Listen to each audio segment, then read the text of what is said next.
Thank you for checking out Museum Ship Mafia, where we take you behind the scenes of the museum ships across the country and around the world. My name is Ken Stana with the YouTube channel History X, and tonight another live crossover broadcast with the USS Slater and the guys from the Buffalo Naval Park. On tonight's live episode, we're going to be talking about the SS Red Oak Victory, which is a commissioned Boulder Victory class cargo ship that saw action in World War II, Korea, and Vietnam. We're going to have Fred Klink, who is, I know he's director of marketing. I think he's also chairman of the Red Oak Victory, so he's going to tell us all about it. Let's see. And tonight, actually, all right, so there's a picture of the Red Oak Victory. One of the questions we're going to answer is, one thing I've always wanted to wonder, or always wanted to know, is a ship like the Red Oak Victory considered a warship? So Fred's going to help us answer that question. So yeah, this will be pretty interesting, I think, for everybody. And the other thing I want to say is this episode tonight is made possible by Audible audiobooks. Make sure you listen to the good stuff.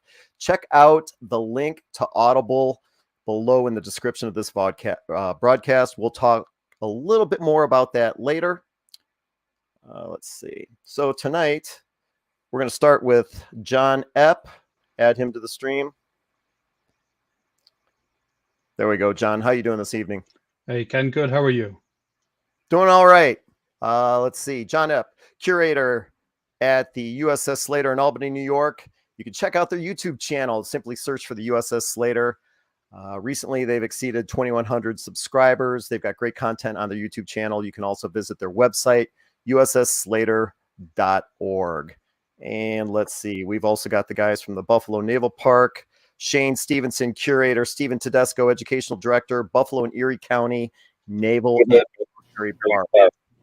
Check out their YouTube channel simply by searching for the Buffalo Naval Park. You can also check out the website, buffalonavalpark.org. Like I always say, one of the simplest yet most effective ways to support John, Shane, Stephen, and their work at the Slater and the Buffalo Naval Park is to not only subscribe to their YouTube channels, but check out their content. It's fascinating stuff, and it's one of the simplest yet most effective ways to throw support behind their efforts.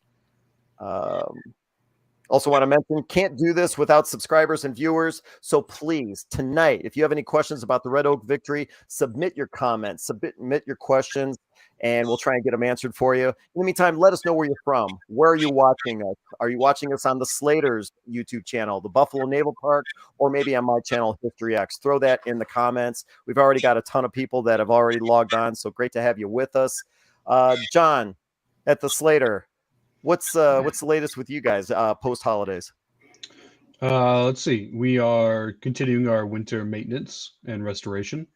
We're working on renewing some wasted steel in the officers' wardroom. And we're also restoring the storeroom directly below aft cruise berthing to create more storage for our collections. So when you say wasted steel, and I saw that you had this in a posting the other day, it might have been on your Facebook page. What exactly is wasted steel? It's just the rusted out steel. It's 78 years old. We've discovered some leaks into the officer's wardroom. We can't do the work during the season because it just becomes a mess, and the tour route would be affected. So we wait until the winter when everybody is off. And is that a lot of work with a needle gun, just pounding away the rust? It's more just cutting it away and installing and welding new bulkhead, new pieces of steel. Yeah, it's over my head. I'm not a very maintenance-y guy, so. Gotcha. All right, moving on to whoops. Bear with me a moment. Sorry about that. Just as a nice thing to all right, and going to the Buffalo Naval Park. My apologies, I had a screen go blank. Shane, Stephen, what's the latest from the Buffalo Naval Park?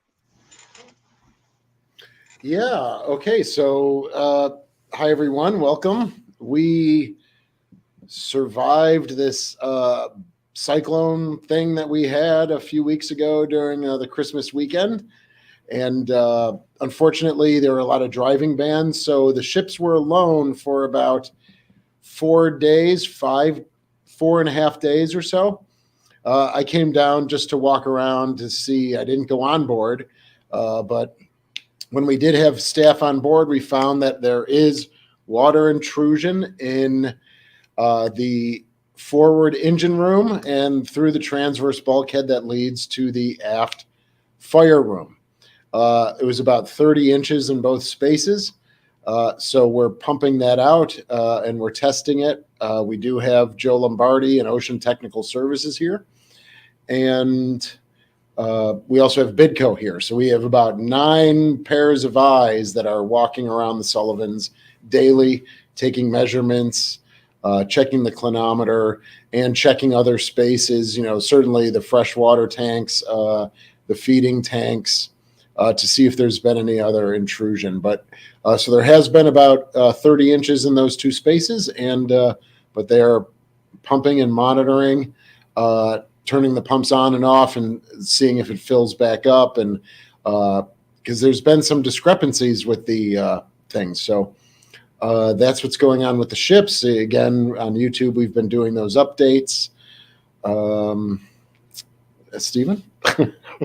Yeah. Well, wait a second. Let me interrupt real quick. Just so everyone's aware, this is not water that's coming through the hull. This is from runoff of all the snow that's landed on the decks. No, I would not agree with that. So it is coming in through the hull. We are thinking there might be, because what happened was the ships during that blizzard, the ships raised about 8 or 9 feet. And so again, just like the capsizing in April, we think that she may have again hit the bottom of the river when the Sage washed out. And there may have been some degradation. I mean, it was unbelievable here. I mean, I know we have a time-lapse video and stuff that we've put on our YouTube channel, but I mean, when you have 75-mile-an-hour winds with the snow, there could have been anything. There were huge logs, full trees. It was just an unbelievable experience. So once the water gets pumped out, we will then be able to tell. Certainly, it would not have been runoff. Usually, from the upper decks, it's usually the Little Rock that suffers from, where there's snow and then it comes through those bimetallic welds, or if there's some degradation on a deck on the O3 level, runs the O2 and then to main. But for the Sullivans, that's not really that much of an issue. So yeah, we do think, I mean, to go from 9 feet to go, where you raise for 9 feet for 2 days and then you come back down, there's no doubt that they hit the bottom. She hit the bottom at some point. Wow. So, okay. Yeah, it's just something that we're going to have to deal with. We've certainly, talked about excavating the river more, but again, now that runs into the millions of dollars. So that's the sort of thing that we are working on. But again, we have 9 or 10 pairs of eyes on it that are there every day, measuring, pumping, analyzing, data analysis, things like that. So go ahead. I was reading your newsletter, and it mentioned probably because of the storm, the Sullivans is rise a little bit in the bow. You're thinking maybe some silt had gotten under there, create a pile? That is one of the theories. That's a good question. That is one of the theories. They're still looking now. The whole front of the USS the Sullivans is dry. Right to the first machinery space, the forward fire room. So again, the mess decks, we've gone through there. We've gone through the reefers. We've gone through the peak, the bosun stores, the medical stores, all of the berthing there. We've gone down to the sonar compartments. Everything's totally dry. So that is a question that we think. I mean, of course, when you have that much water and that much force, it certainly can build up silt. And now the river, the space between the Sullivans and the river is less than it was on December 23rd. Was this the largest storm since you've started there that you've experienced? Absolutely. We've had windstorms, and again, we go to that video, high winds and Navy ships. But that was just wind, and that was about 75 miles an hour. So they equated this to a Category 3 hurricane is what they were equating the winds to.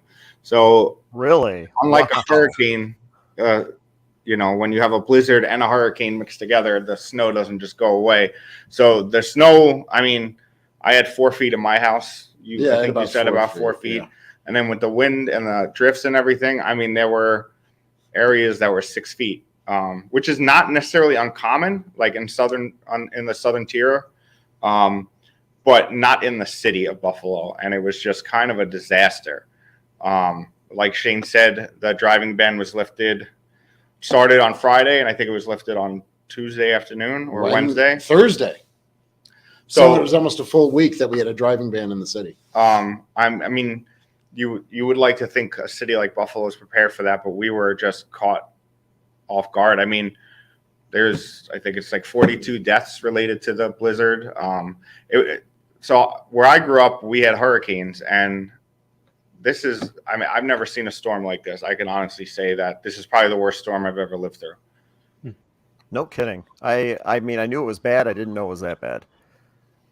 Yeah, I mean, we don't need to go off into the vernacular, but I mean, I took a walk to a store and I was nervous walking.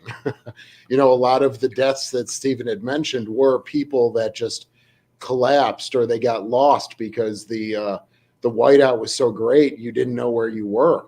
And you just get confused and stressed out. And then all of a sudden, you know, and it's not a good situation. So I was nervous taking a 0.4 mile walk to go to the store to get something. So thankfully they were open and I made it home. But yeah, I mean, at one point there was not a single fire truck for Buffalo Fire Department was accessible.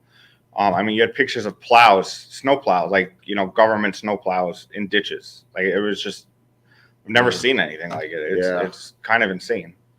But yeah, I mean, getting back. This was the second major storm that you guys had. Yeah, we had that 7-footer, that 7 feet in November, right? And then we had one probably a week before that. So we've had 3 pretty bad storms this year. And it's only, as we know, it's only January. So we have about another 2.5 months to go. The Croaker weathered fairly well. We had some leaking through a valve, but very minimal, just a drip, because that was packed this summer. And the Little Rock had some water incursion, as I'd said, from the upper decks into our 12-man berthing space. But we're sealing it up, and we're going to locate it up top. But at least that overhead has been sealed. So we have some of the footage posted on our Instagram page. And I mean, if you saw the Croaker, I mean, the bottom of the Croaker was even with the sidewalk. It was like, I mean, it was absolutely insane. Yeah, it is. And it's, you know, I mean, we really wanted to get down here and to be with the ships, and we just couldn't. You know, it just was not a good thing. So that's ultimately what's going on with us. You know, well, how about some good news about the Sullivans? She's not. You know what? No, I'm talking about this. So the guided missile cruiser, or the USS the Sullivans. Are you guys aware of this? I sent Shane a text about it this morning. Yeah, you did. I saw that. Fabulous. Yeah. So the USS the Sullivans captured a huge amount of guns that I think were coming. I'm not sure if I'm getting these details right. Coming from Iran and I think going to Yemen. Yeah. And it was the USS the Sullivans that captured all of these weapons. So that was in the news that I caught this morning. It may have been out a while ago, but I just came across it today and wanted to make everyone aware of it. Yeah, isn't that great? Yeah, good work. And we always try to say that, you know, there's Sullivans out there right now carrying on the tradition, and you know, we have to do a better job here of connecting with the DDG 68 crew. It's a way of keeping fresh blood here at the Naval Park, getting those the old sailors. They're not old, but the sailors who had served aboard at some time in their career to come on down and to give help to 537. So we have to do a better job of trying to connect with those the men and women from 68. So, John, what's the Slater doing to fight terrorism? Oh, Not a whole lot. There's only been one USS Slater in the Navy, and that was us in World War II. So, yeah. Didn't mean to put you on the spot there. I love that. We do have one. We have a piece of good news, kind of good news, right? What's that? Yeah. Look on the sheet. There you go. Oh yeah. So hold on. We just gotta talk about the Naval Park. Yeah, go ahead. You do. YouTube page real quick. We Go are ahead. officially starting our memberships tonight. So once tomorrow or whatever. Tomorrow. Yeah. So we will have all the details on our YouTube page, but we're gonna do a video. You'll get just it's $4.99 a month, and you can subscribe to our YouTube page. You would get a specific. It's all written right down. Specific. That's not the word. An exclusive. Exclusive 2000 watch each month, and exclusive member videos each month.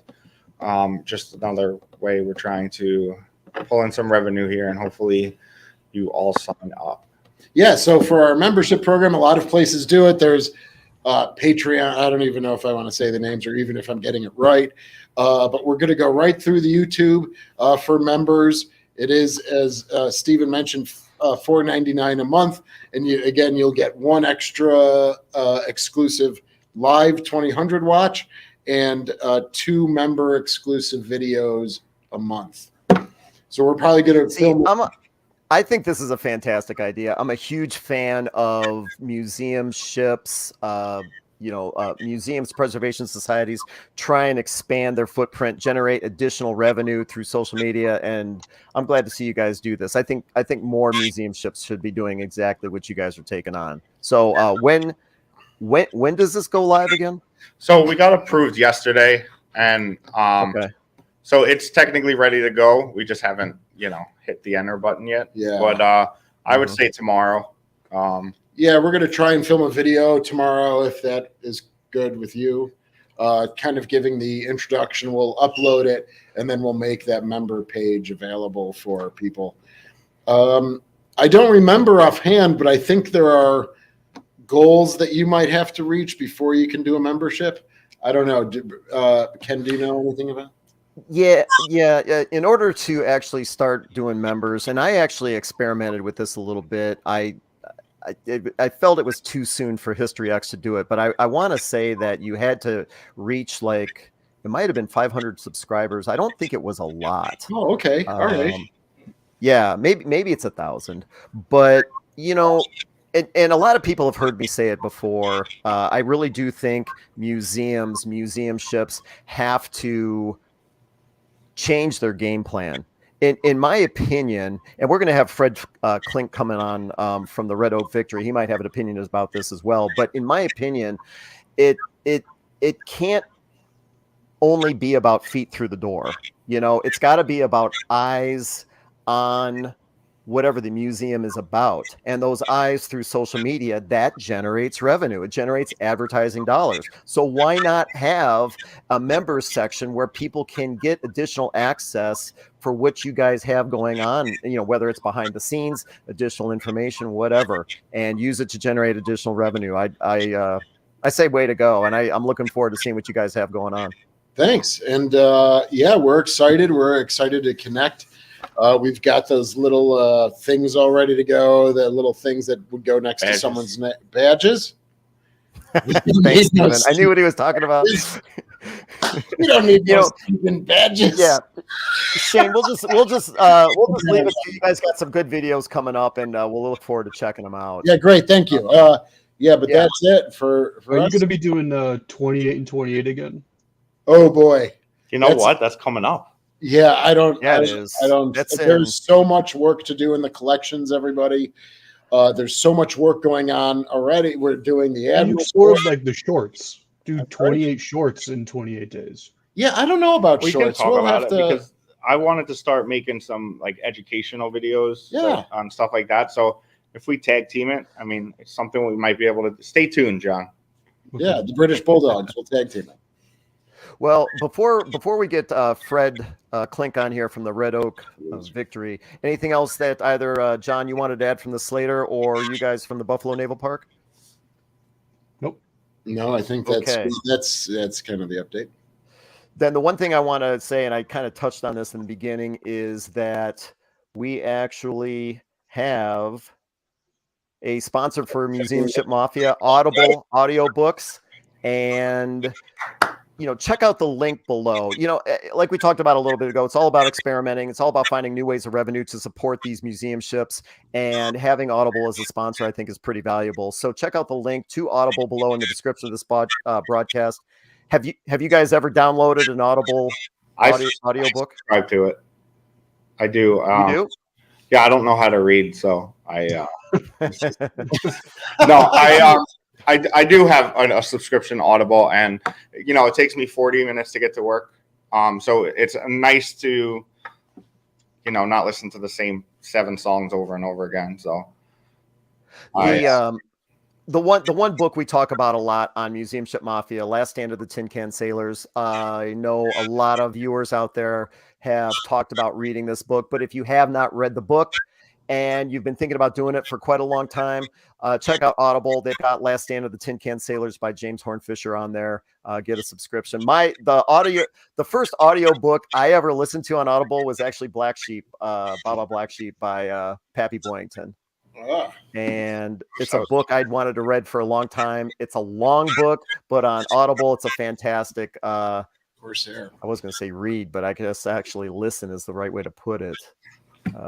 Anyway, check out Audible. Like I said, there's a link in the description below. You don't even have to sign up. If you just check out the link, even helps what we're doing here tonight. So thanks to Audible for sponsoring Museum Ship Mafia. Now, I am going to get... Yeah, thank AMNUCC. Let's see. I'm going to get the Rogue Victory going here, and we're going to add Fred Klink to the mix. So like I said, tonight we're going to be talking about the Red Oak Victory. It's a bear with me a second, I just lost my notes.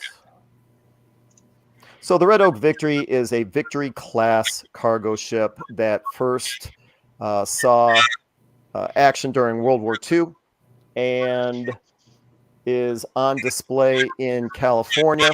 It's a commissioned Boulder Victory class cargo ship on display at the Rosie the Riveter World War II Homefront National Historic Park in Richmond, California. To check out the Red Oak Victory's website, go to www.redoakvictory.us, or you can check out their YouTube channel. Simply search for Red Oak Victory. Channel has over 2,600 subscribers. Some pretty interesting videos. So tonight we've got Fred Klink with us, and Fred is the... Bear with me a second. There's Fred. Fred's the chairman and director of marketing for the Red Oak Victory. As I said, the Red Oak's on display in Richmond, California. Fred, thanks for joining us tonight. How are you? Thank you, Ken. I appreciate being invited to the podcast, and especially getting to talk about cargo ships instead of warships. So I guess that's one of the issues that we were going to address. Isn't the Red Oak Victory, or can't the Red Oak Victory be considered a warship? Since you asked that, I gave that some thought. And the first thing that came to mind was General Bradley's comment that the professionals think about logistics and amateurs think about tactics. And if you think about logistics, then clearly you're talking about cargo ships, getting the bullets, beans, and bandages where they need to be. So in that sense, a cargo ship is certainly an integral part of the whole warfighting machine. Without them, there wouldn't be a war. There certainly wouldn't be any supplies to prosecute that war. One thing I found interesting, because we also talked, we wanted to bring in a little bit of a discussion about Liberty ships, and I didn't know this until I started looking for a little bit of background on Liberty ships. But the Liberty ship SS Stephen Hopkins was the first ship to sink a German surface vessel in World War II. And she engaged the German commerce raider Stier and sunk her. And so I guess that certainly makes the SS Stephen Hopkins a warship. Hey, Fred. Yeah. Now, did they have the same armament, the Liberty ships, as Victory ships, the 3-inch, 5-inch, and 20s? Yeah, the Liberty ships had a more primitive 5-inch gun. They had a First World War version of I can't remember what the caliber was. On the Victories, it's a 5-inch 38. On the Liberty ships, it was a longer barreled gun, and I don't remember the exact number.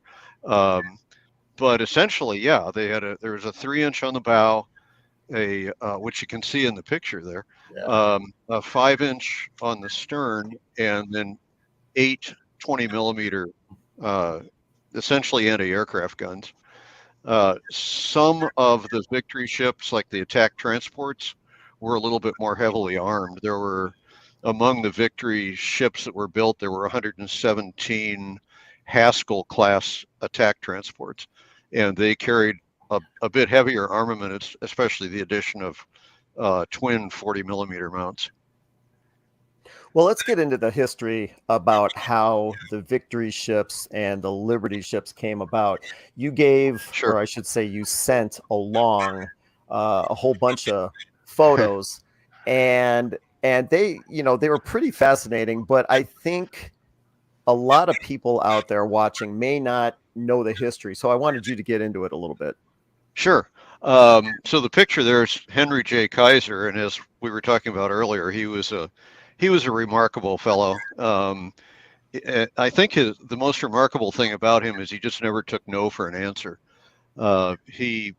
His first big project was he was the cement contractor for Hoover Dam, and then he applied to the people building the Shasta Dam and said, "I want the cement contract," and they didn't give it to him. They gave it to somebody else. So he said, "Well, you know what? I can deliver cement cheaper than those other guys." And the way he did it was by building a bunch of cargo ships and shipping it up the California coast, up to Shasta's up in Northern California. So that was sort of his entree into shipbuilding. And then in 1940, he took a contract with the British government to build what were called ocean class transport vessels. Very, very similar to what ultimately became the Liberty ships. And they chose to build these ocean class ships were essentially a design from 1890, and they were coal fired. But all of this was done because they could be built quickly. They, like the Liberty ships, were triple expansion steam engines, which were easy to build. I think 18 different manufacturers built triple expansion steam engines at the time.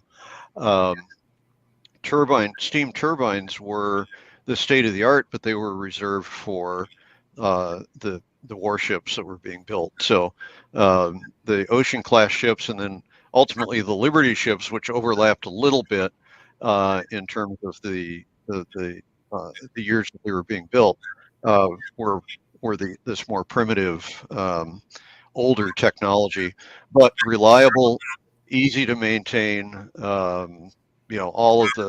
All the reasons that you'd want in a cargo ship just to keep them going. Ultimately, there were, I think, I made some notes for myself because I wasn't really familiar with the ocean class vessels. I think there were 60 or 90 ocean class ships eventually built. But then they started building the Liberty ships in 1941, even before the United States entered the war. And ultimately, there were 2,710 Liberty ships built.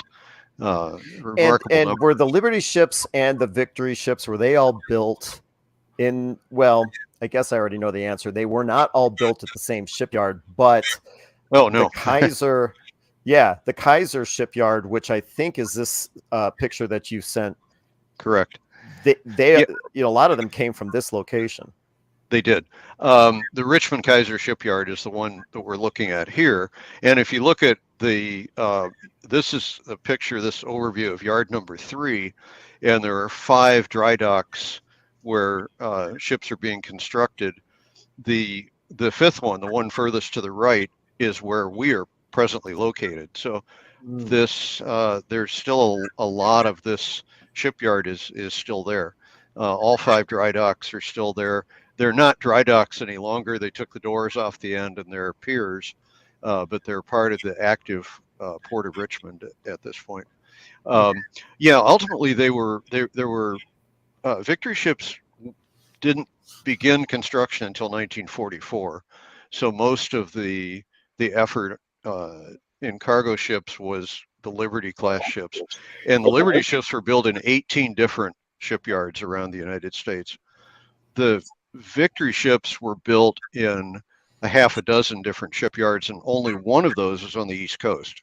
So the other 5 were West Coast shipyards. And again, the reason was the war by now was the war for the North Atlantic was won.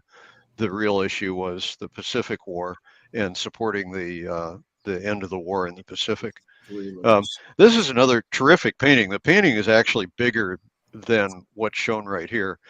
But it's an extremely detailed view of the shipyard number 3, and it just shows the efficiency of building ships. Went from building a cargo ship the size of a Victory ship in 1940 took about a year, and Red Oak Victory was not atypical. She was built in 88 days because of prefabrication, pre-staging of parts, a huge labor force. There were 93,000 people employed in the Richmond Kaiser shipyards. And you compare that to the city of Richmond, which before the war was 40,000 people. So we more than doubled the population of the city just by bringing the shipyards there. This is another one of the pictures of one of the prefab, and you can see 2 prefabricated deck houses. There was kind of an interesting story about the deck houses for the Victory ships. They were too heavy to be carried by the cranes, even using 2 cranes, which they did a lot. They were too heavy to be carried by the cranes, so they prefabricated them. They built them in these facilities and then cut them into 4 pieces and brought each individual piece out to the ship and welded them back together again. And it sounds crazy, but it turned out that was the quickest and most efficient way to do it. And that's what they were all about in these shipyards during the war, was how can we do this quickly and efficiently and get the ship launched and start building the next one. There's a joke. Well, and that's one of the things that Kaiser actually brought to the mix. I mean, he adopted these sub-assemblies that allowed these ships to really get assembled quickly. As I understand it, one of his employees actually visited Ford manufacturing in Michigan. And is it correct that's kind of where they got the idea? Yeah. Well, in fact, there's a Ford plant within a stone's throw of shipyard number 3. It's part of the Rosie the Riveter National Park that you mentioned. It was a Ford assembly plant that had started an operation, I think, in the 1920s, and then by World War II was building Jeeps and armored cars, and that's very close, essentially within the boundaries of the Kaiser shipyards. But yeah, the whole idea of building these as sub-assemblies. The other thing that saved a lot of time is these were all welded ships. The Liberties and the Victory class ships were all completely welded construction, not riveted, and that had some interesting. There's some interesting elements of that. Some of the old sailors didn't want to sail on a welded ship because they felt that it was too inflexible and they were going to fall apart at sea. And we always laugh about that, but it turns out a couple of the Liberty ships did experience hull cracks, and at least one of them split in half while at sea. And when the Victory ships, they began building Victory ships, they changed the frame spacing from 30 inches for the Liberties to 36 inches for the Victory ships, and that gave the ships more flexibility. And of course, Victory ships continued to serve all the way up to 1970, and without mishap. So maybe that was the solution. They still don't really know what caused the hull cracks. Hey, Well, I mean, the term you're talking about is called brittle fracture, right? Right. And wasn't that, didn't they figure out that that was due to the fact that, you know, these ships are actually getting really cold in the North Atlantic, and before they made the changes you were talking about, they were really susceptible to these cracks? Yeah, that was one of the probably the most viable engineering theory. Is they went from steel will go from ductile to brittle at certain temperatures, and they were the belief was that the hulls were getting cold enough on the North Atlantic Passage that it was embrittling the steel plate. So yeah, it's certainly possible. But Shane, you had a question. I didn't mean to cut you off. Go ahead, Shane. No, What was the question? Sorry about that. The question, Sam. Yeah. So there's a question that says how many. Okay, big question. Liberty ships still How many around Victory and today? Liberty ships? Yeah. Oh yeah, There are three. No, I don't know. I'll let you if you. there's two, I think, the John W. Brown and the Jeremiah O'Brien, Okay, two. and then there are three Victory ships. There's us. Oh, that's There's the Lane Victory in Los Angeles and the American Victory in Florida. excellent. Yeah, kind of the way I think about it is, and you can confirm if you can, Fred, that like Liberty ships, I always think of were constructed on the East Coast for the Atlantic, and then a lot of the Victory ships were on the Pacific were on the West Coast for the Pacific. Is that kind of just a very broad stroke of? Yeah, I think that's an accurate statement. Certainly by 44, the focus was on getting cargo ships for the Pacific theater. Yeah. Interesting too that you mentioned that, because of the 2,700 Liberty ships, 200 were lost during the war, most of those to enemy action, couple to accidents and storms. Victory ships, there were only 3 lost to enemy action. Wow. And all 3 of those were kamikaze attacks. The big advantage the Victories had, there were several, but the big advantage they had was speed. A Liberty ship at best could do 11 knots. And I always tell our visitors, I say, when you leave the parking lot, drive about 12 or 13 miles per hour, and imagine going across the North Atlantic in the winter, going that speed. At best, I mean, they had to be, because they were slow, they had to be convoyed. So convoy went at the speed of the slowest ship. Victory ships were 17 knots. I have some indication from a document on board the Red Oak from her sea trials that she was able to make 20 knots, unloaded, of course. But so these ships were fast. They were faster than the Japanese I-boats and the German U-boats. Now, both Germany and Japan had high-speed submarines by the end of the war, but there weren't enough of them deployed to make a difference. So the Victory ships, none of the Victory ships were lost to submarines. All 3 were kamikaze attacks. And remarkable that only 3, compared to 200 Liberty ships that were lost. When you talk about, go ahead, Shane. I'm sorry. Yeah. Do you, when you say kamikaze attacks, was it, the plane plowed through the main deck into the cargo holds and, like on a carrier, and it just exploded different compartments due to ammunition or? Yeah, I don't know the details of those three attacks, but 20 of the victory ships that were used in the Pacific were ammunition carriers, including the Red Oak, and so it's certainly possible. And we know from the Port Chicago disaster that a ship full of ordnance goes up like a small nuclear weapon. Yeah. Mhm. Yeah. Before we get into the history of the Red Oak victory specifically, there's a couple of things that I wanted to touch on that I thought were pretty interesting in the reading that I've been doing. So the Kaiser Shipyard modular assembly method actually allowed Kaiser to set a world record when it came to assembling a ship. And this is a picture of the Robert E. Peary, which was assembled and launched in under 5 days. Yeah. So from the point where the keel was laid until being launched, it was like 4.5 days. Is that correct? Right. Yeah, it was, I think, 4 days, 15 and a half hours is the number that they always cite.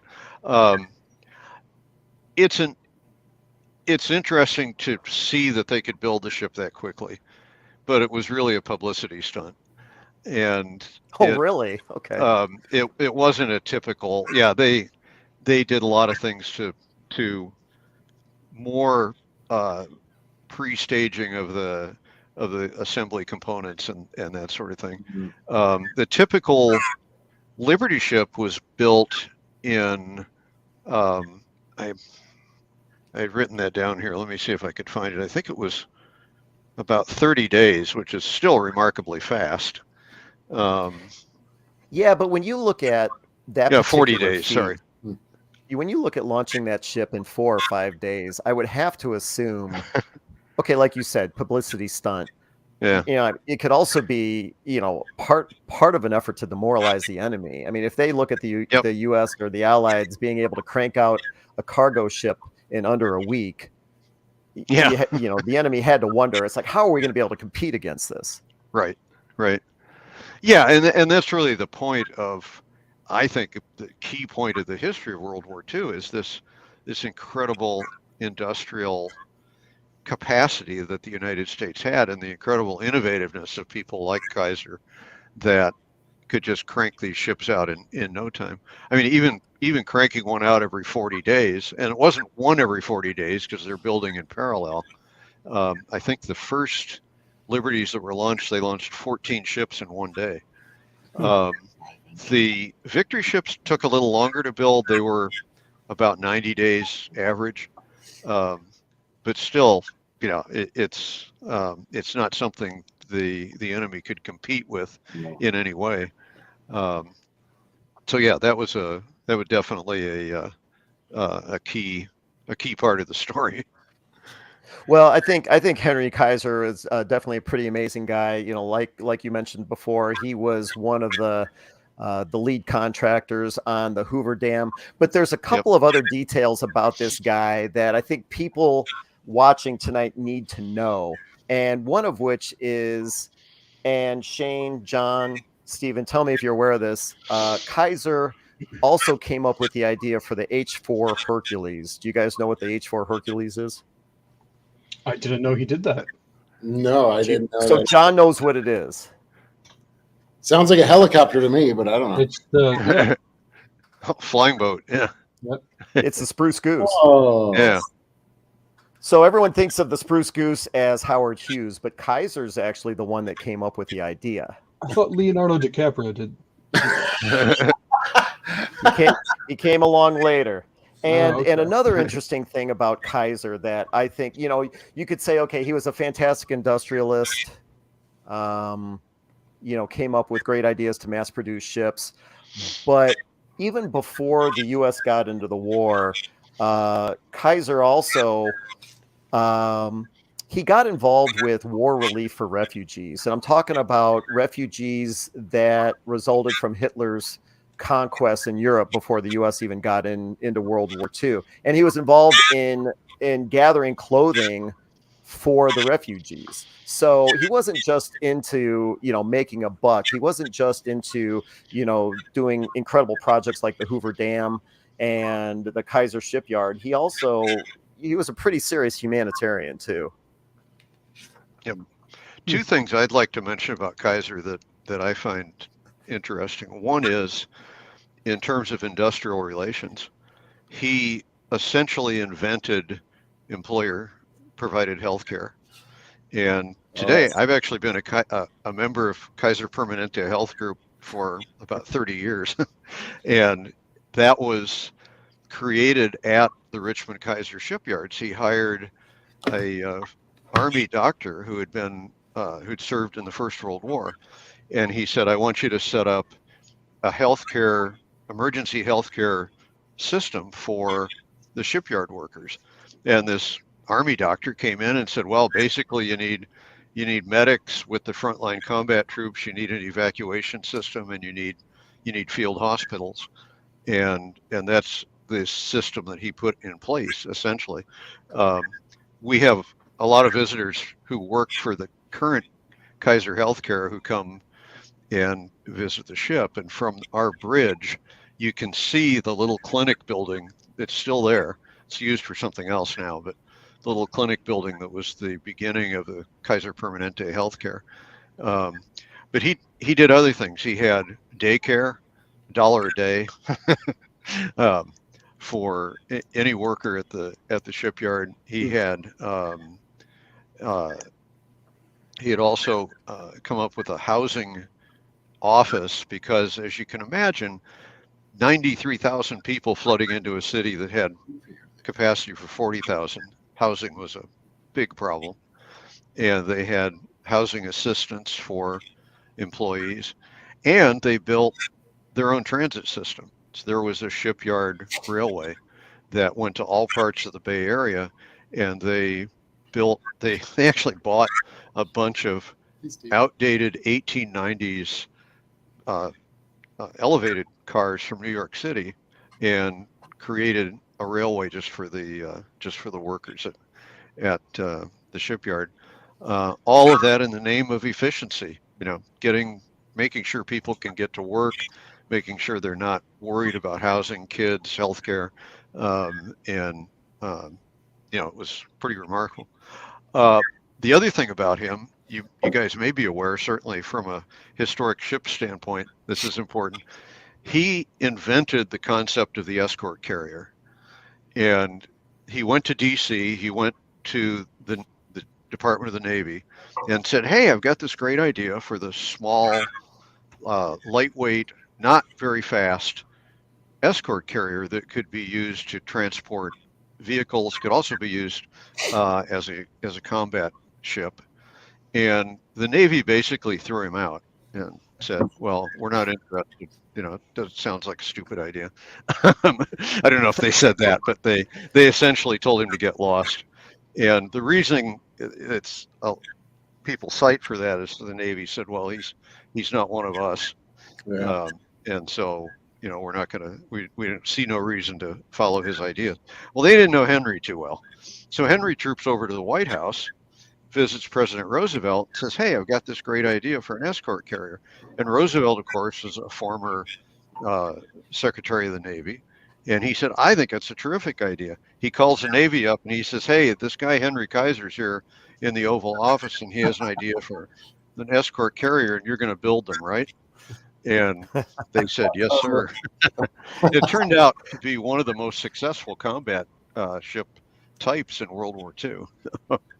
Yeah. Sorry, Ken. Yeah, well, that's all right. John, how many escort destroyers were actually built? I mean, it's almost like a 10-to-1 ratio between Fletchers and the DEs, right? How many DEs were built? 563 in the war. 563? Yep. I thought it was Fred more than that. Fred might be talking about Jeep carriers for the escort. Yeah, he's talking about Jeep I'm carriers. talking about okay. It's a baby carrier. Destroyer escort too, but Yeah. See, I heard that. It's like, okay, all right. So that's my mistake. My apologies. Okay, Yeah, so but he the came up with the idea DEs for would work escort with carriers. the escort carriers as hunter-killer groups. Yeah. Very effective. Well, and the Navy thought so highly of Kaiser. Eventually, they named a class of ship after this guy, at sea replenishment oilers, the Henry J Kaiser class. So I don't know. I'm just really impressed with this guy. He's got a fantastic story. To even have a class of ship, named after you, it's kind of a big deal. So if anyone has the opportunity to read up on Henry J. Kaiser, I strongly recommend it. The guy's really impressive. So, all right. So with that in mind, tell us about the Red Oak Victory. How long have you been with the Red Oak Victory? Sure.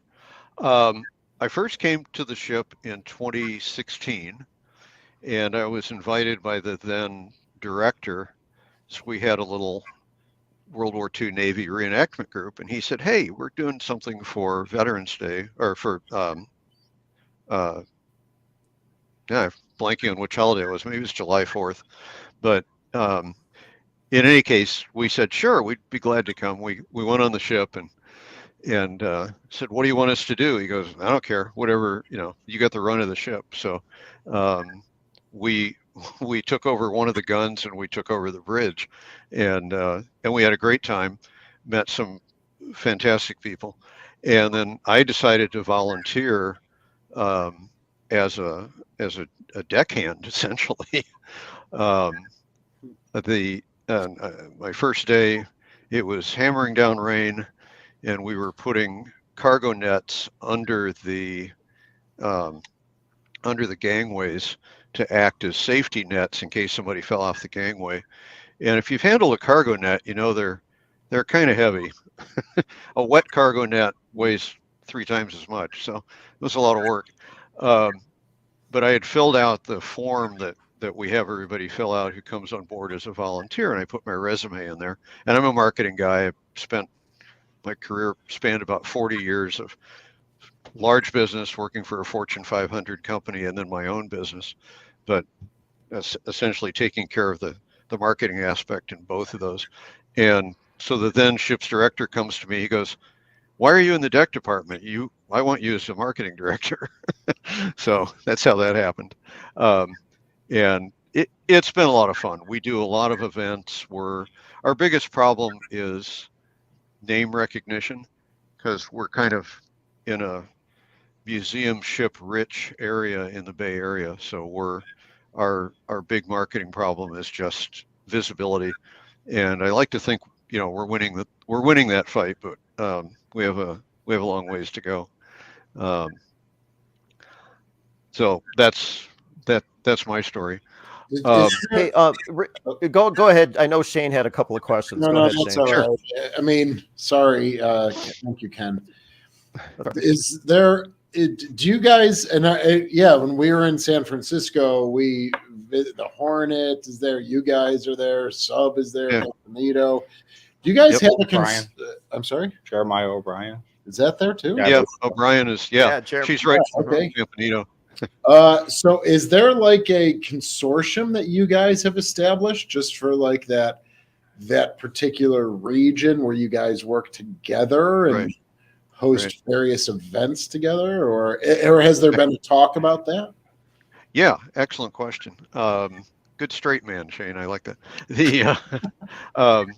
We have, and we just started about a year ago putting together not just the historic ships, but all of the World War II related sites in the Bay Area, which are numerous. And we've called it the World War II Bay Area Homefront Alliance. And we're now trying to figure out, we've got the principal, the plank holders, essentially, plank owners are us, the Hornet, the Rosie the Riveter Park, an organization called Spirit of 45 that does an annual World War II, end of World War II commemoration. And then we brought in the Potomac, which is Roosevelt's yacht.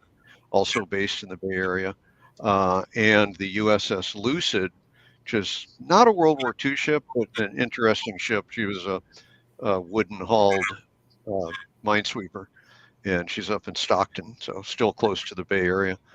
And we're trying to figure out now what we're going to do with this alliance, but certainly we'll have probably something like a passport, if you want to call it that, where you go from one ship to the other and you get your passport stamped, and there's some benefit at the end once you've filled the whole passport out. Also things with school children. We've always worked closely with the Rosie the Riveter National Park, and a lot of schools do field trips where they have the kids will go to our ship in the morning and then they go to the Rosie the Riveter Park in the afternoon. It gives them kind of a full view of what the shipyards were like and what the World War II industrial complex was like. And so we're looking at doing things that expand on that concept as well.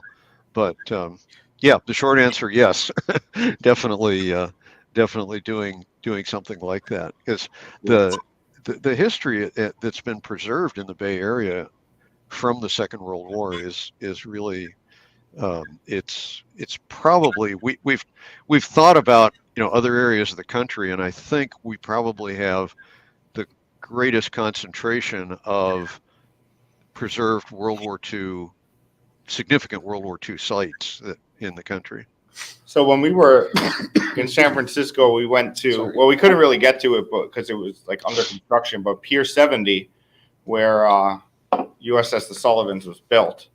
So that was one of one of the spots that we stopped for like our YouTube videos, was to that area. Unfortunately, it was fenced off. I guess it's under construction right now. Looks like they're doing making it like a touristy area, but it was really cool to be there. Is that in Hunters Point? I don't remember. Oh, okay. Yeah, because Hunters Point, when it was turned over to when the Navy left, they've been converting it to civilian use. There's been a lot of construction in that area. Yeah, the administration building they turned into a restaurant. So it's I think it was south of the that famous building there on Market Street, and then I'm trying to think. That's Hunters Point. Yeah, it's right. It's like along the east side of San Francisco. So I'm not. Right. I'm just trying to remember from like looking at the map where it was. We took an Uber and the guy misheard us and he took us to Pier 7. Something like that. Right, and we were like all the way around the other side. We had to loop around and. Let's here. There's a couple of questions I wanted to bring up for you real quick. Sure. One of the viewer asked, "Does the Red Oak still sail?" The Red Oak is seaworthy, but we do not have we haven't done everything we need to get the Coast Guard to approve us as a passenger ship. It is our goal to do that, and in fact, big step toward that goal. In 2018, we lit the steam plant for the first time in 50 years. She went into the mothball fleet in 69, and so 2018 was 51 years. 49 years. And we lit the steam plant and found the steam plant was in remarkably good condition. In fact, our chief engineer, who is a 20-year merchant sailor and qualified engineer, he said he was amazed at what good shape the vessel was in. So engine-wise, we're good. Hull-wise, we have a couple of repairs to the hull that need to be done according to the Coast Guard.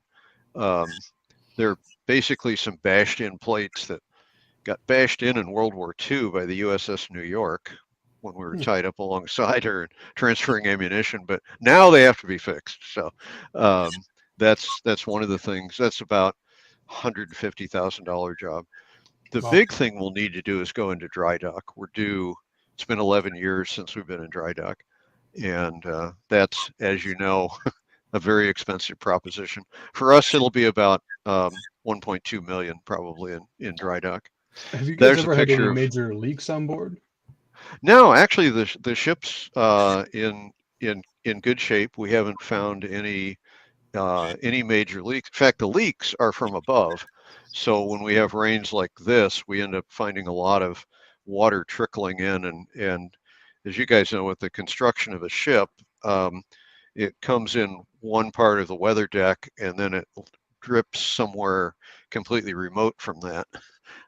So tracing those leaks is fun. But we've been doing a lot of work repairing those, and that's hold number one, by the way. That's one of the areas that we don't have open yet to visitors, but it gives a good view of what a That's really cool. cargo holds are about 38 feet deep on the ship, and there are either 3 or 2, depending on which hold we're talking about. So this is the lower. No, I'm sorry. This is the middle number 1 hold. And I want to, you had talked about relighting the boiler after a number of years, and I wanted to hit you with some questions about that. But this picture Sure. here, I thought was pretty interesting because, okay, so you said it's not open currently. I mean, when you come across sections of the ship like this, are you literally just sandblasting the hell out of it, repainting, or is there is Well, that just a bad idea? Yeah, unless we've got really wasted steel, to steal John's comment from earlier, we're not going to bother with it. If it's just a light coat of rust over paint, it's not an area that's open to the public, then it's not a big concern. But we have areas that are, clearly there's wastage. The weather decks where it's actually eaten through, and we're welding new plate back in, and then painting that. That's our major focus in terms of restoration of the ship at this point. And then anything exterior, we're sandblasting it, or we're actually not allowed to sandblast because the sand might get in the bay. Needle gunning it, which is, as you know, a much more tedious process, and then painting over that using paint over rust type primer, and then haze gray on top of that. When you talk about bringing the ship into dry dock, when I was on the Jeremiah O'Brien, and this was several years ago, they talked about whenever that ship is in dry dock, they don't do any sandblasting like you mentioned or anything. They literally just stick to pressure washer. Yeah. Because Yeah. the metal, if you sandblast, if you needle gun, it'll just keep getting thinner and thinner to the point where there won't be anything left. Yeah. Yeah. In terms of our hull, I think the main concern we'll have going into dry dock is just getting the marine life off, and then painting over that. We were in dry dock 11 years ago, and that's essentially what was done. But we don't know the condition. We don't know a lot about the condition of the hull below the water line, and that's so. When we do get into dry dock, that's when we'll find out. We're talking 1.2 million right now, but who knows what other things we'll need to do. In 2018, you guys relit the boilers for the first time. Right. Yep. This is our chief engineer, Greg Blaskus. Greg received the Bosun Marvin Curry Award at the HNSA meeting in Hawaii, and unfortunately he couldn't be there, but it was well deserved. He was the driving force behind all of this. In fact, I know he personally was inside the burners rebricking both of them before we lit off. But yeah, we lit off about 20 separate light offs, got the steam plant up to full temperature and pressure. We didn't spin the turbines, and the main reason for that was not being sure about the shaft seal. So that's something we're going to need to look at in dry dock. We've turned the shaft with the jacking gear very slowly, like the speed of the hour hand on a watch, without any problems. But that's one of the dry dock issues that we need to deal with. Now, another picture that you had provided, Yeah. Obviously, engine room. So is this Right. part of the tour? If someone were to go to the Red Oak Victory, they'd be able to see this. Yep, sure is. Yeah, we have 3 tours. The most pricey one is $20, and we take people down into the lower engine room and walk them through that whole area. These are the at the bottom of the picture. On the left is the high pressure turbine. On the right is the low pressure turbine, and then behind that, towards the top of the picture, is the reduction gear. And you can barely see there's a there's the 2 turbines. So the closer one to us is the high pressure, and the larger one is the low pressure turbine. Did you need me to go back to that other picture? No, that's okay. I just Okay. you can kind of see the reduction gear behind the turbines also. So part of the reason the Victories weren't built until later in the war is that these steam turbine engines were being reserved for warships, and I guess we already decided that we are a warship, but you know what I mean. Yeah. And there was also an issue with appropriate reduction gears that were they were being built at a tremendous rate, but they weren't available for, or the Navy decided they weren't available for cargo vessels until later in the war. So the technology existed, but it was just a tactical decision at the time. Where was that? When you look at Shane and Steven, when you look at a picture like this, does this, I don't know. That's why I'm literally asking this question. Does this at all look similar to anything either on the Little Rock or the Sullivans? The one thing that we notice right off the bat, and that we just made a comment about, was just the space. It's very rare to have that much decking, in our vessels. Of course, certainly not the Sullivans at all. But no, our fire rooms and engine rooms are a little more cramped than that, no doubt about it. Same with the Slater too. The Slater's got a fantastic video of that. Their engines start up, and it's just narrow catwalks and walkways. Yeah, especially the Sullivans, very narrow. Yeah, a lot of catwalks. Your shoulders are bumping against everything. And I did have a question for Fred. I wrote down that you have 3 tours. Mm-hmm. This just kind of, again, for the watchers, they might enjoy this too, but this is a museum ship question more. Can you go into the 3 tours a little bit and what the differences are? And I would say those are Westinghouse turbines as well. Thanks. They are indeed. The low price tour is $10, and it's a self-guided tour. We have a trifold booklet that you just walk around the ship on your own, and it explains what you're looking at. That does not include the engine room because the Coast Guard doesn't allow us to have unaccompanied visitors in the engine room. The $15 tour essentially takes you all over the ship, all the parts that are open to the public, and allows people to look down into the engine room from the catwalks that are level with the main deck of the ship. But they don't go down into the lower engine room, which is 2 decks below that. And then the $20 tour, you get, it's the cook's tour, as they say. You get the entire ship and down into the lower engine room.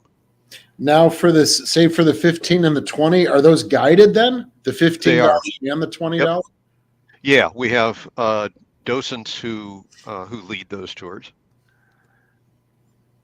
Okay. Let's get into some history about how, and this is the part I think I'm going to find most fascinating. How did you guys get your hands on the Red Oak Victory? It was part of the mothball fleet, the ghost fleet, whatever you want to call it, in Suisun Bay. So how did you get a hold of it? Well, first of all, I'll say she looks better than this picture today. So yeah. In 1996, and I'm not sure how the discovery came about. Somebody said, "Hey, the Red Oak Victory is sitting out there in the mothball fleet is the last Richmond Kaiser ship that's still afloat. And the Richmond Shipyard's built 747 vessels in World War II, between actually even before we were in the war, so between 41 and 46. And the Red Oak Victory is literally the only one left. All the rest were either lost or scrapped. And Congressman George Miller, who had the Richmond district at that time, was instrumental in getting the Maritime Administration to convey the Red Oak Victory to our nonprofit organization, which is called the Richmond Museum Association. And that took place somewhere between 96 and 98. And then the ship was actually moved to a space where it could be exhibited and restored simultaneously in 1998. It was somewhat remote from the position we're in right now, not a great location, but it allowed a lot of the initial work to be done on the ship. And you could see the condition she was in from that previous picture when she came out of the mothball fleet.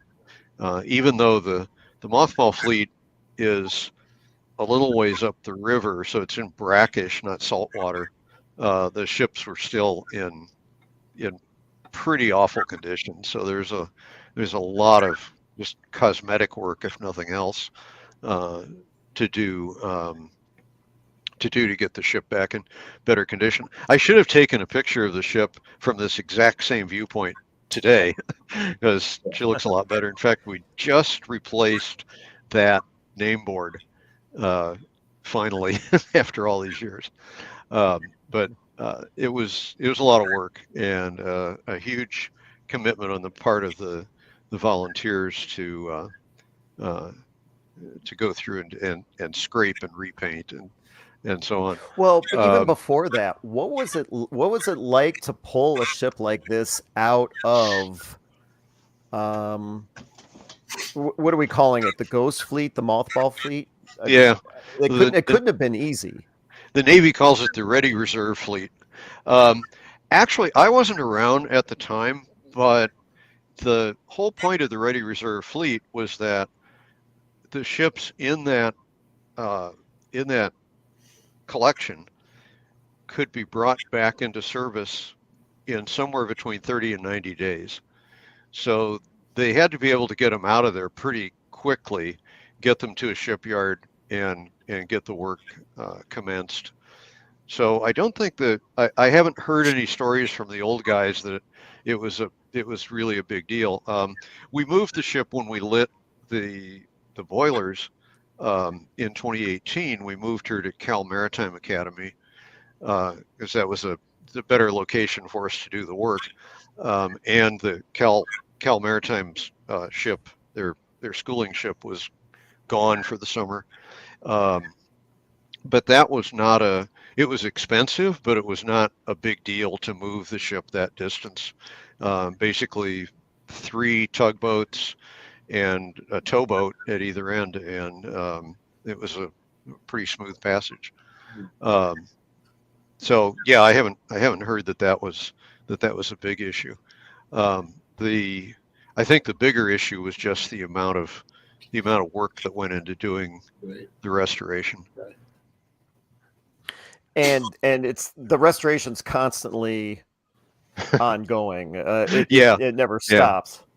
Right, as all the museum ship guys know. I mean, the joke about a ship is you start painting at the stern, and when you get to the bow, you go back to the stern and start painting again. So it's kind of the situation we're in.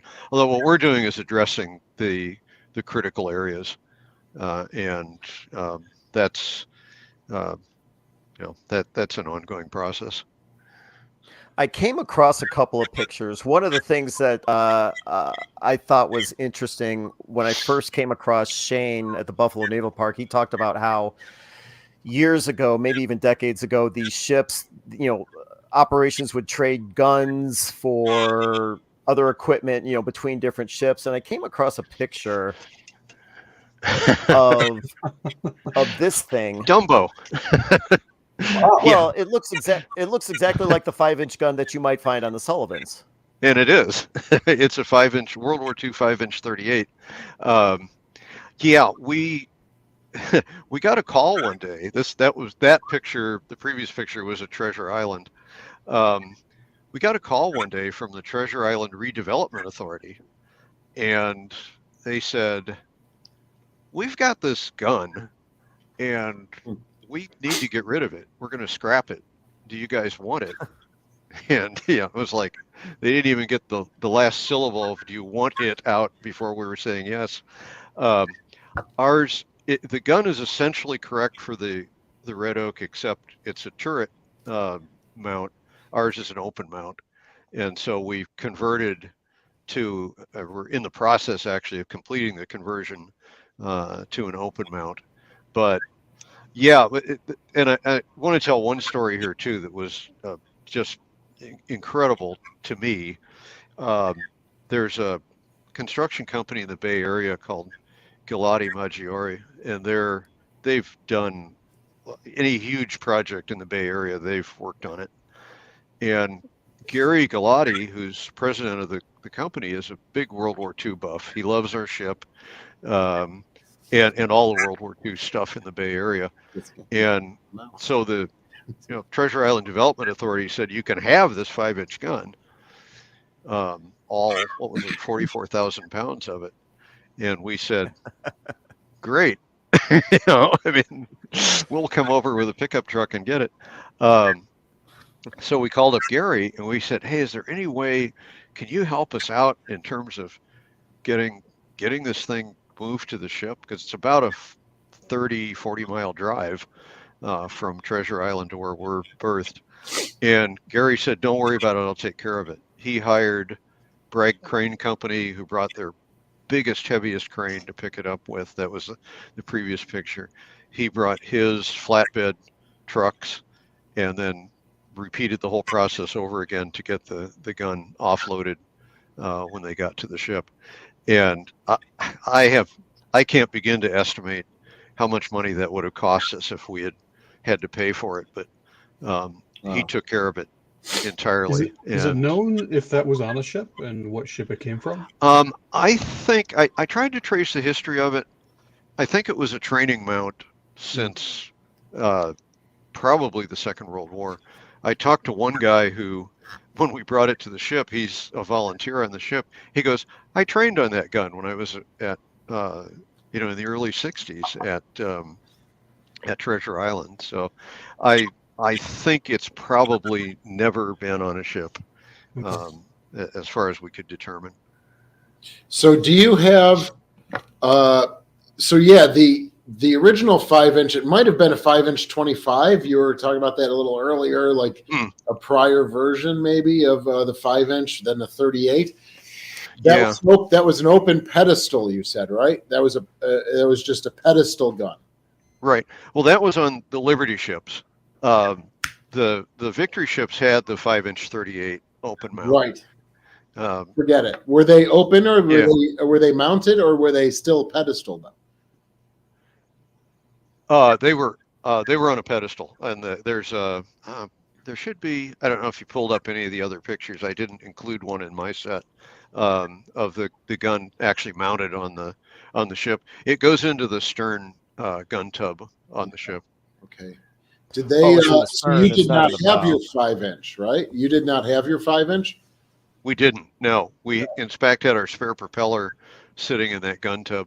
You can't really see it. You can see the 3-inch 50 in the forward gun tub, and there's a similar construction on the stern for the 5-inch. Yeah, I don't think I have a picture of the stern.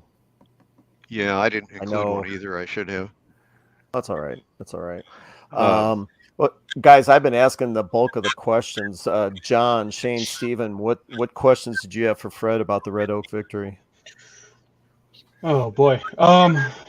So late war ship, did she see any combat or any sense of combat? Yeah, the ship was well. In fact, let me address the issue of victory ships and warships again. There were 20 Boulder Victory class ships, which is what the Red Oak Victory is. And these were built specifically for the U.S. Navy, and they were commissioned vessels that carried ammunition, fleet ammunition specifically, and turned out to move ammunition directly from the carrying vessel to the warship. It had to be a commissioned Navy vessel. And so that's why Red Oak Victory was actually USS Red Oak Victory. Her designation was AK-235, and there were 19 other Victory ships that were that performed the same functions for the Navy. And then there were, I mentioned earlier, the attack transports, the Haskell class attack transports, which carried each about 1,500 troops and 25 LCVP landing craft. They were also commissioned Navy vessels. So, and where was I going with this? What was the question again, Shane? John had asked if the Red Oak Victory had seen any battle scenarios. Yeah, not per se. She was in the Ulithi Atoll. In fact, one of the pictures I left with you, Ken, was a map of the anchorage there. And this was the staging area for the invasion of Okinawa. And then from there, she went to the Philippines and was in the last days of the war, the last days of the liberation of the Philippines. There's the anchorage in Ulithi. In fact, the whole atoll isn't visible there. It's about 40 miles long. But every ship that was involved in the invasion of Okinawa was anchored in that atoll. I can't imagine the logistics of managing that. Where did you get that map? I pulled it. It's one we've had on the ship for a long time, and I finally started. I started looking on the internet for a copy of it, and every copy I found of it was thumbnail size. This was the best one I found. But yeah, Ulithi was an atoll that was about, I think about 1,000 miles south of mainland Japan. So this would also have been the staging area for the invasion of Japan had that taken place. But yeah, each circle is a ship. So you can see the battleships and aircraft carriers, obviously the larger circles, and the all of the support vessels, destroyers, and so on. Oh, I see a question just came up about the name of the ship. Yeah, exactly. Yeah. So at the time that she was named, it was thought that Red Oak, Iowa, had suffered more casualties per capita than any other community in the United States. Turned out not to be true by the end of the war, but Red Oak certainly was devastated in terms of losing many of their young men, and that was entirely due to the Battle of the Kasserine Pass, where they were Iowa National Guard, federalized. I don't remember the division number, but that was in honor of those men who were lost at Kasserine, who came from Red Oak, Iowa. Go ahead, Steve. I had a question. So, I mean, these were commissioned specifically for the Navy. So, people that were on the ship, I mean, was it Navy? Were there civilians because it was a cargo ship? Like who was on who would have served on the ship or been on the ship? Right. Yeah, in World War II, this was entirely Navy personnel. 104 officers and enlisted men. I think it was 11 officers and 95 enlisted men, or 93. Sorry, bad at math. So yeah, it was a entirely Navy crewed vessel, and a lot of crew members. When this was when a Victory ship was run by a civilian crew, there were about 60 some crew members. And the reason I was given for that is, first of all, the Navy's not in the business of making a profit, which a a merchant marine vessel is, and so they sort of, I won't say overdid it, but they made sure that they had sufficient personnel to run full watches 24/7. The merchant marine vessels didn't have that same requirement. The merchant marine vessels had a Navy complement, though, called the Armed Guard, and the Armed Guard were responsible for the guns on the ship. So, the 3-inch and 5-inch guns and the 20 millimeters on a merchant marine vessel would still be manned by Navy personnel. And I believe that's a Geneva Convention thing that if you're going to be shooting back at the enemy, you're expected to be a member of the military. And that didn't prevent the merchant sailors from manning the guns when it became necessary. But at least that was the theory behind it. The Red Oak was turned over in May of '46 back to the Maritime Administration, and so all of her service from '46 to 1970 was as various merchant companies, various private shipping companies, but as Ken mentioned, she did transport military goods to the Korean conflict and to Vietnam. So what's next for the Red Oak Victory? What do you guys have in the works for 2023? Yeah, good question. Well, continuing to recover from COVID. We, like everybody, essentially, we were almost shut down for the COVID pandemic period, which hurt us a lot in terms of revenue as well as that visibility that I was talking about before. So we're rebuilding that. We're continuing to rebuild that. We have always run a series of pancake breakfasts in the summer, and they're really popular. I'm amazed about how many people in the Bay Area know about them, because the first thing they'll ask when you say you're with the Red Oak Victory, they go, "Oh, when's your next pancake breakfast?" So, I mean, at least they've heard of us, right? Yeah.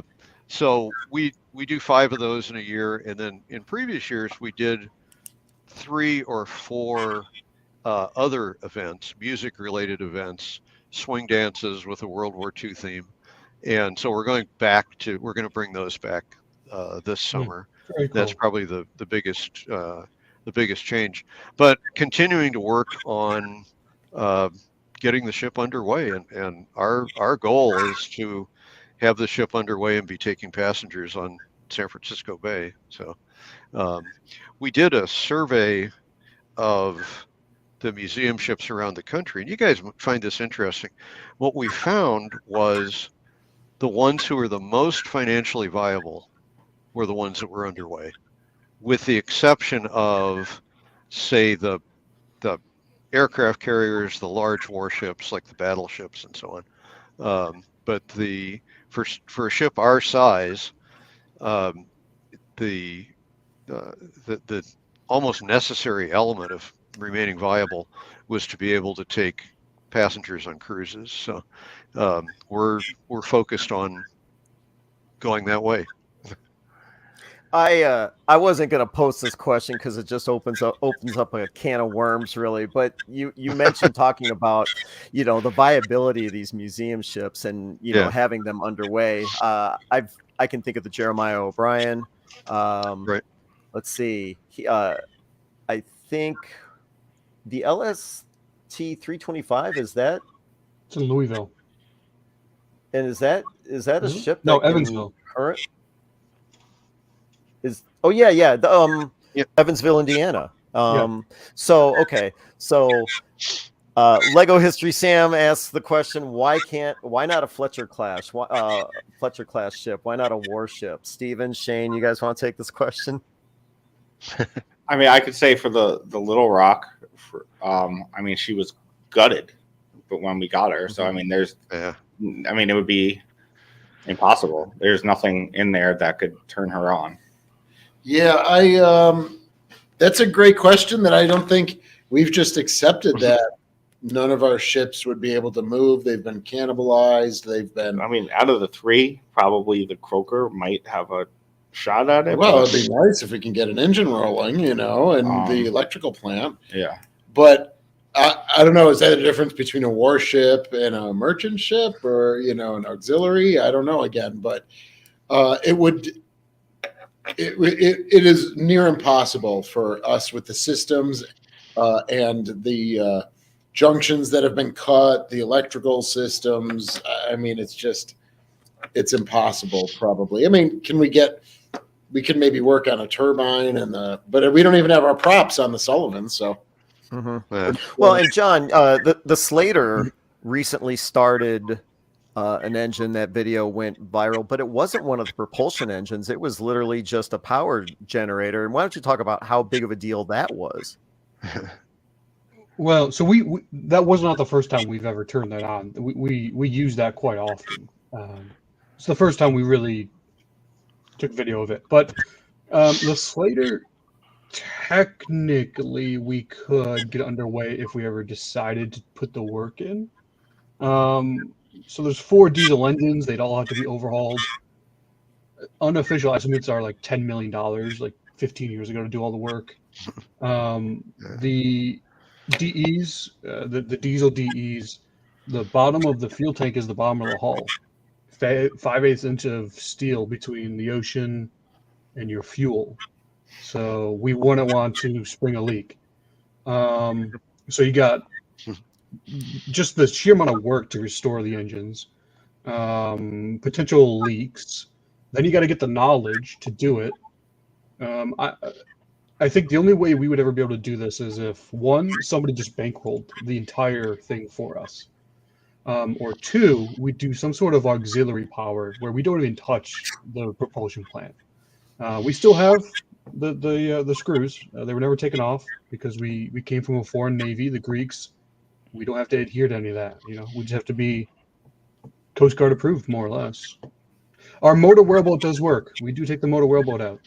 We don't let people visitors on it though, for insurance reasons. But our volunteers go out on the Hudson every week. Here's another question that I find pretty interesting.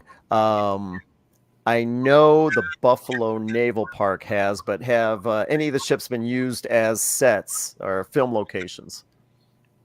Yeah, Slater has a few times actually. Oh, really? For what? For what productions? So when she was in the Greek Navy, she's in the closing credits of Guns of Navarone. There's a fleet of destroyer escorts. She's one of them. We don't know which one. Alice in the Navy was a Greek film in the 60s, I believe, and it was filmed on the Itos, the Slater. And then in 2008, a Japanese film company came up to Albany and filmed a movie on board. Okay. Yeah, but it was only released in Japan. What about the Buffalo Naval Park? Yeah, I mean, wasn't there? There's a corny space Navy movie that took place on the Sullivans. I think some of the staff, I guess, were in it too, as like extras. This was before my time. I don't know if you were here. Yeah, it's before my time too. There is a fabulous movie with Vivica Fox called Crossbreed. Is that what it is? Yeah. Yeah, and they use the missile house and other areas of the ship, but they made it look like it's a spaceship as opposed to a museum ship or a ship. So Ghost Hunters. Yeah, the Ghost Hunters from A&E were here, and they filmed. They filmed a 1 hour long episode. To my knowledge, that might be it. What about the Red Oak Victory, Fred? Anything on board there? We are in the convoy in Greyhound. Oh, wow. And you say, well, how did that happen? Yeah. So the movie company came and spent 2 days scanning the entire ship, both from the dock and from the deck. And we're in the movie for maybe 3 seconds. There's a point. There's a point where you see the some of the sailors on Tom Hanks' destroyer are looking out across the convoy, and the nearest ship is the Red Oak Victory. Is it called the Red Oak Victory? No, you can't even, you can't see the bow, or I mean you can't see the name on the ship, and they never say anything about it. We recognize it because it's a Victory ship, right? I was impressed though with the movie company because all of our cargo booms are up, or most of them are, and somebody at that movie company was smart enough to know they wouldn't be like that at sea, and so they modified the image so that all of them are down and locked in their cradles. But yeah, we're in there now. Greyhound takes place in 42, and they didn't build any Victory ships until 44. But you know, who's being picky, right? Right. The O'Brien I is in do there know. also. I do know that. The Jeremiah O'Brien. I do know that there was a film crew from the movie Titanic in the engine room of the Jeremiah O'Brien. So I was aware of that. Other than that, that's all I know. Yeah, that engine room scene in Titanic is it's a great view of a triple expansion steam engine in operation. Well, Ken, remember when we were in Chicago, they said they used the sounds in the U505 for Das Boot. And, that's right. And they were trying to get, or they did get, like his Oscar to put on display. She was talking about it. Or they, yes. Good call. That's right. But yeah, they to the U505 to do the sound for Das Boot. What was it, Das Boot, or was it U571? It was one of the two movies. You're right. It was U571. U571. Yeah, and this guy went everywhere within the U505 in Chicago, recording all kinds of different sounds for the movie. It was, I'm glad you brought that up. I totally forgot about it, but it was a pretty impressive story. That's good. Well, Fred, I want to thank you for coming on with us. I was looking at the clock. Well, thanks for having me.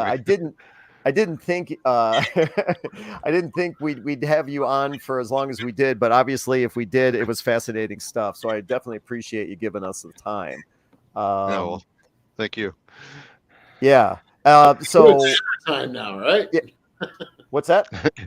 For Fred, it's dinner time now. Yeah. In California. A little past actually, but that's all right. I'll survive. Well, definitely thanks to Fred Klink, Red Oak Victory, Fred, the chairman and marketing director for the Red Oak Victory Museum. You can check out their YouTube channel simply by searching for Red Oak Victory, as well as checking out the website, www.redoakvictory.us. That's the key. It's .us, not .com. Fred, anything else you want us to add? No, I think we covered a pretty good range of stuff. I made some cheat notes here for myself. I just wanted to glance at them quickly, but go for it. Yeah, I think we covered everything. We talked about the difference between Victory and Liberty ships, and how we came to have the Red Oak Victory at the Richmond Museum Association. So I think we're good. And when are you guys currently open for tours? Yes, we are. Yeah, we're only open on Sundays. Like every other business in the country, we had a heck of a time getting people to come back after COVID. And so we've only got a small complement of docents. If any of you guys want to move to California, get away from the snow. I've heard about snow. I'm interested in snow people who've actually been in it. No, I shouldn't say that. I grew up in Chicago. Trust me, I know snow. Yeah. But you know what's going on over here in Minneapolis. Yeah. We're thanks we're again, looking Fred. now We're gonna increase our docents. Oh yeah. Well, what I wanted to say before we shove you off is, for viewers, subscribers, anyone watching this video after the live broadcast, watching it on replay, if you are in the Richmond, California area, Northern California, you have the opportunity to visit the Red Oak Victory, please do. Learned a lot about it. I've seen your videos on the YouTube channel. You've got a lot to offer, so definitely check out the Red Oak Victory. Thank you. Well, like I said a few moments ago, Fred Klink, thank you for joining us. We are going to give you the shove off so we can talk behind your back. But definitely, thanks for joining us this evening. Thank you, Fred. All right. Thanks, Fred. Thank you, guys. Great Good to see you again. All right. Yeah. All right. You have a great evening. So this was Shane's idea for having Fred on, and I'm glad Shane promoted that, because I did not. A lot of the stuff that Fred had to offer tonight, I just wasn't aware of. First of all, the difference between a Victory and a Liberty ship. I thought a Victory ship actually came before the Liberty ships. I was wrong about that. Obviously, talking about Henry Kaiser is a big deal. So I was definitely happy to have Fred on tonight. Learned a lot. Yeah, it was a great episode tonight. That was a great It was guest. a lot of fun. Mm-hmm. Let's see. So what? Before we sign off here, John Epp, curator, USS Slater, what's coming up next for the Slater? I know you guys are shut down for the winter, but you're not really, because I'm seeing posts on Facebook about your volunteer activities. Yeah, so we're closed until early April. Until then, we're just doing restoration and maintenance work. The biggest project is, hopefully, before opening day, we'll have a new shoreside facility. So fingers crossed. Have you guys broken ground on that yet? So technically, we're not allowed to break ground. It has to be mobile. So it's, Oh, that's right. That's right. Yeah. You mentioned that in a previous video. Okay. So you're going to be constructing an above ground or on ground facility. yeah. So basically, it's a modular trailer. It's gonna be 2 trailers put together. It's going to be built in Georgia, then shipped up to Albany. Nice. Gotcha. And let's see, for the Buffalo Naval Park, Shane Stevenson, Steven Tedesco, what do you guys have coming up next? Just getting ready to go straight into encampments in March, which is going to be here before we know it. Mhm. But we're actually expanding our encampment program a little bit this year to kind of test something out. We do like Saturday night into Sunday. So we're going to try one weekend where we do Friday evening to Sunday morning. John, do you guys do just one night, or do you do both nights? We just do one night, and it's always like Cub Scouts, Boy Scouts. Yeah, I mean, the majority of us is our campers are Boy Scouts and Girl Scouts as well. We do get families once in a while, but and most of them from the Cleveland area, which is like. How do you guys handle insurance? Because we require they have their own group insurance. That's what typically for Boy Scouts. We have them add us onto their insurance when they come here. Okay. Yeah, usually. So a lot of them come from the same council, so it's like it's pretty easy. I mean, I couldn't tell you how many people come from the Cleveland area. I mean, the We could majority. just blanket the insurance over the whole troop or Right. whatever. So like we're in the Greater Niagara Council, so anything in that, it's like Niagara County, Erie Sure, County, okay. whatever. They're all under one council, all under one insurance. So we're gonna try this 2-day thing. We'll see how it goes. I don't know. Yeah, and then just boatloads of collections to process. For me, it's so. Does yours build up over the year? I'm sorry. Does yours build up in a huge pile over the season? Of course it does. Let me take that question, John, because I was just at the Buffalo Naval Park last month. I've been in Shane's office. It does build up. You know, I don't know how he's going to get through this mountain of work. I mean, I'm sure you will, but all joking aside, you got a lot going on over there in that office. Yeah, we are setting up our. I should have taken a picture of it. Well, maybe I'll do that for next time. But also, again, for those people that are on that maybe weren't on right in the beginning, we're starting our memberships for YouTube. $4.99 a month. You get one extra exclusive 2000 watch with Shane and Steven. Ask questions, all of that stuff.